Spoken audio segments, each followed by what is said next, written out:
আসসালামু আলাইকুম। আশা করি সবাই ভালো আছেন। আজকের বিষয় হলো হৃদরোগী যারা আছেন তারা ডেঙ্গু আক্রান্ত হলে কি করতে হবে এবং আমরা চিকিৎসকরা কি পরামর্শ দিব বা কি ব্যবস্থা গ্রহণ করব। তা আমাদের দেশে ডেঙ্গু পরিস্থিতি কিন্তু ভয়াবহ আকার ধারণ করেছে। গতকালকে নিউজে আমি দেখলাম যে মোটামুটি 1800 জন পেশেন্ট ভর্তি হয়েছে এবং তার মধ্যে 13 জন পেশেন্ট মারা গেছে। এটা বাংলাদেশের ইতিহাসে ডেঙ্গু, এবারের ডেঙ্গু কিন্তু ভয়াবহ। যেটা ধারণা করা হচ্ছে যে ডিউ টু ক্রস রিয়েকশন, অর্থাৎ আগে যারা ডেঙ্গু আক্রান্ত হয়েছিলেন তাদের যে অ্যান্টিবডি আছে সেই অ্যান্টিবডির সাথে এবারের ডেঙ্গুর অ্যান্টিজেনের রিয়েকশন হচ্ছে খুব তাড়াতাড়ি, যে কারণে পেশেন্টরা খারাপ হচ্ছে। তো আমরা আমাদের টপিকে আসি। হৃদরোগীরা কি কি সমস্যা ফেস করতে পারেন? এক, তার উচ্চ রক্তচাপ থাকতে পারে, উচ্চ রক্তচাপের ওষুধ খেতে পারেন। তার চর্বির সমস্যা থাকতে পারে, চর্বির সমস্যার জন্য স্ট্যাটিন গ্রুপের যে ওষুধগুলো লাইক অ্যাটারোভাস্টেটিন, রোসুভাস্টেটিন এই ওষুধগুলো খেয়ে থাকেন। সবচেয়ে ভয়াবহ অবস্থাটা হলো যে যারা অ্যান্টিপ্লেটলেট পান লাইক এসপিরিন, যেটা ইকোস্প্রিন নামে খুব বেশি পরিচিত, তারপর ক্লোপিডোগ্রেন, যেমন ক্লোপিড খেয়ে থাকেন অনেকে, ইকোস্প্রিন খান, ক্লোপিড খান, ক্লোপিরেল, এই টাইপের যে ওষুধগুলো আছে এগুলোকে আমরা বলি অ্যান্টিপ্লেটলেট ড্রাগস। টিকাগ্রেলর পান অনেকে প্রাসোগ্রেল পান, যাদের রিং পরানো হয়। ওনারা হলো ডেঙ্গুতে সবচাইতে বেশি ঝুঁকির মধ্যে থাকে। তো আমরা এগুলো নিয়ে আজকে একটু আলোচনা করব। প্রথমে আমরা আসি যারা ভয়াবহ তাদের ক্ষেত্রে, অর্থাৎ যাদেরকে রিং পরালাম তাদেরকে কিন্তু রক্ত তরল করার এই ওষুধগুলো অ্যাসপিরিন, ক্লোপিডোগ্রেল দিলেই হবে। তারা যখন ডেঙ্গু আক্রান্ত হন তাদের এই কারণে রক্তপাতের সম্ভাবনা অনেক বেশি বাড়ে, রক্তক্ষরণের সম্ভাবনা বেড়ে যায়, কারণ তাদের রক্ত তরল অবস্থায় থাকে বেশি। প্লেটলেট কাউন্ট এমনিতেই তাদের ক্ষেত্রে কিছুটা হ্যাম্পার হয়, ফাংশনে হ্যাম্পার হয়।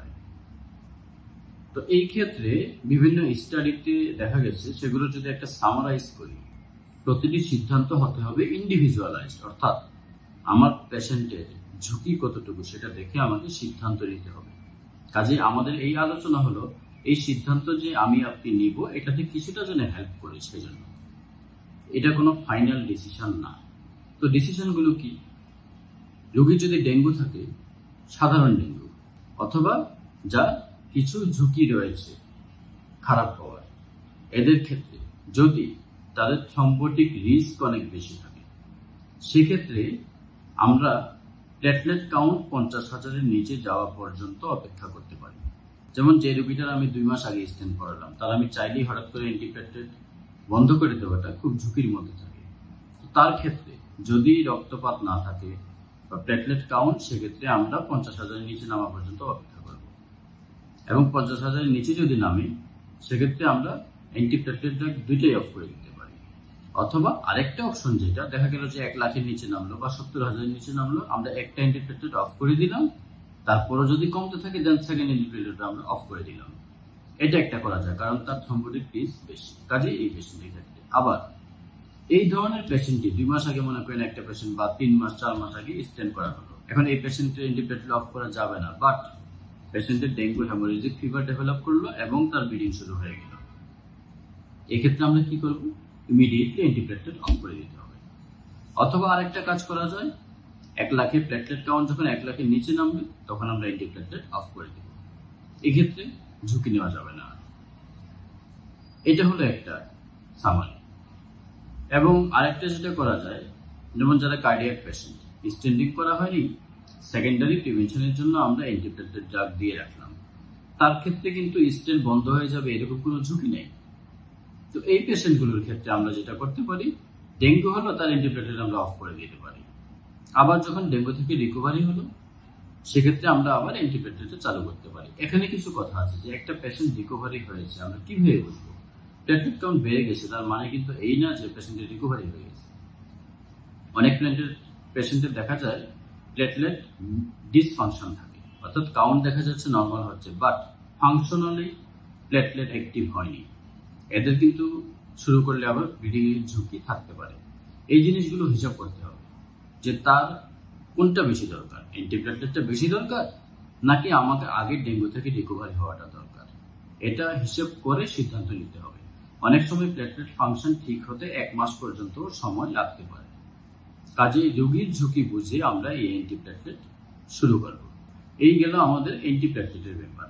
সেকেন্ড, একটা পেশেন্টের হাইপারটেনশন আছে, সে উচ্চ রক্তচাপের ওষুধ খাচ্ছে, তার ডেঙ্গু হলো।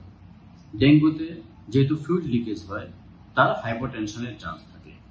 কাজেই এই পেশেন্টের রেগুলার ব্লাড প্রেশার মনিটরিং করতে হবে এবং ব্লাড প্রেশার লেভেল যদি দেখি যে না কমে যাচ্ছে, সাথে সাথে অ্যান্টিহাইপারটেনসিভ ড্রাগ অফ করে দিতে হবে এবং যখন রিকভারি হবে, ব্লাড প্রেশার নর্মালাইজ হবে, রেগুলার ফলো আপের মাধ্যমে স্লোলি আস্তে আস্তে আমরা ব্লাড প্রেশারের ওষুধটা বাড়িয়ে তার টার্গেট ডোজে আমরা নিয়ে যাব। এটা হলো আমাদের উচ্চ রক্তচাপের রোগীদের ক্ষেত্রে। আর আরেকটা হলো কি, অনেক রোগী স্ট্যাটিন গ্রুপের ওষুধ পায়, যেটাকে যেমন অ্যাটারোভাস্টেটিন, সিম্ভাস্টেটিন, রসুভাস্টেটিন, এই ওষুধগুলো পেয়ে থাকে। এদের ক্ষেত্রে ডেঙ্গু রোগীর ক্ষেত্রে লিভারের সমস্যা হয়, যেমন এসজিপিটি অনেক বেড়ে যায়। তো যদি এসজিপিটি বেড়ে যায়, এই রোগীদের ক্ষেত্রে অ্যাটারোভাস্টেটিন অফ করে দিতে হবে। কাজেই আমরা দেখতে পাচ্ছি হৃদরোগীদের ক্ষেত্রে ডেঙ্গু রোগীর ম্যানেজমেন্ট এটা অনেক আলাদা এবং খুব হিসাব নিকাশের ব্যাপার। কাজেই রোগীদের জন্য আমার উপদেশ থাকবে, ডেঙ্গু হলে blood pressure regular check up করবেন এবং অবশ্যই আপনি আপনার চিকিৎসকের ফলো আপে থাকবেন। ডেঙ্গু একটা অ্যাকিউট কেস, আপনি যদি ভালোভাবে ম্যানেজ করতে পারেন, রোগী সুস্থ হয়ে যাবে। আপনি যদি ম্যানেজ করতে না পারেন, রোগীর খারাপ হওয়ার সম্ভাবনা অনেক বেশি থাকবে। ম্যানেজ করার পরেও খারাপ হতে পারে, বাট আমাদের চেষ্টা এটাই, আমরা যতটুকু পারি সুস্থ করার চেষ্টা করি।